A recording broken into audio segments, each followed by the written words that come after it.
Langkah terbaru Presiden Prabowo Subianto yang tidak banyak mengganti Menteri Warisan Jokowi menegaskan posisinya sebagai presiden yang ingin menjaga kesinambungan, bukan melakukan terobosan yang radikal.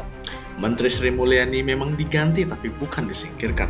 Santer terdengar kabar Menteri Keuangan terbaik kelas dunia itu sudah 2 kali mengajukan permohonan mundur dari kabinet setelah 14 tahun menjabat di bendahara negara itu.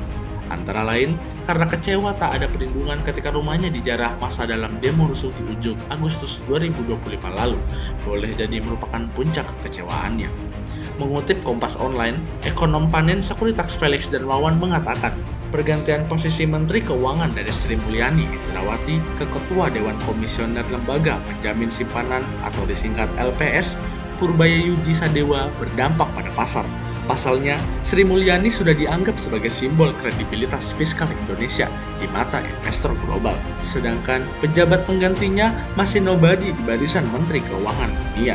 Begitu kabar reshuffle keluar, wajar IHSG langsung merah karena pasar masih mencari kepastian arah kebijakan fiskal ke depan, kata dia kepada Kompas.com, Senin 8 September 2025.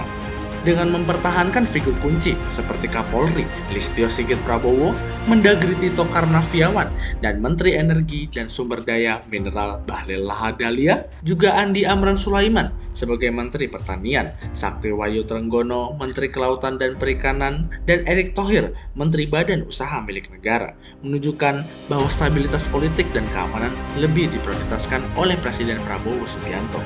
Jelas sekali, Presiden Prabowo mengabaikan tuntutan oposisi dan barisan sakit hati yang mendambakan pembersihan kabinet dari pengaruh kelompok yang sinis disebutkan sebagai geng Solo atau bayang-bayang Jokowi. Sedangkan dicopotnya Budi Ari Setiadi, ex-Projo, selaku Menteri Koperasi memang karena dia tak becus kerja. Lagi pula, isu keterlibatannya dalam kasus judi online di kementeriannya di masa lalu cenderung membebani para kabinet, baik semasa Jokowi maupun Prabowo. Juga Budi Gunawan yang lebih nampak sebagai titipan Megawati Soekarno, mantan ajudan Mega semasa presiden. Latar belakang sebagai jenderal polisi sangat riskan di pemerintahan era pensiunan militer, sedangkan Dito Aryo Tejo sebagai menteri olahraga yang tak jelas apa prestasinya mewakili generasi muda tapi tak gesit dan tak ada terobosan. Seperti Budi Arya, jabat menteri karena jasanya, bukan karena kompetensi dan kinerjanya. Pesan dari perubahan kabinet petang kemarin menunjukkan Prabowo tidak bisa didikte. Dia menunjukkan kemandirian politik dengan tetap mempertahankan orang-orang yang secara fungsional dianggap kompeten tanpa tunduk pada desakan kelompok anti-Jokowi. Jokowi tidak ikut campur dengan tidak adanya tanda-tanda intervensi dalam pembentukan kabinet. Jokowi mengirim sinyal bahwa ia benar-benar lengser ke Prabon tanpa ingin menahan kendali. Ini sekaligus meredam tudingan bahwa Jokowi ingin jadi kingmaker permanen. Mengganti Kapolri atau Mendagri bisa menimbulkan ketidakpastian politik dan keamanan, apalagi di awal pemerintahan. Prabowo tampaknya sadar bahwa gejolak baru hanya akan mengganggu prioritas utamanya, konsolidasi kekuasaan dan penataan ekonomi. Dengan menahan diri dari euforia politik balas dendam, ia memperlihatkan pragmatisme. Kelompok yang sejak lama bersuara keras agar pengaruh Jokowi dihapuskan kini kehilangan argumen.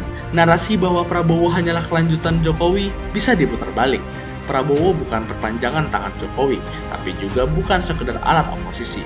Ia berada di sisi third way, menempuh jalannya sendiri. Bagi Prabowo, keputusan ini menguatkan citra sebagai pemimpin yang inklusif dan moderat, tidak terburu-buru memihak kutub politik manapun.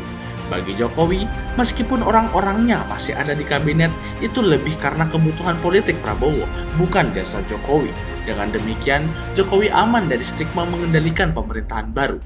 Bagi oposisi, kehilangan ruang untuk memainkan isu anti-Jokowi, mereka harus mencari strategi baru karena penghapusan pengaruh Jokowi tidak terjadi.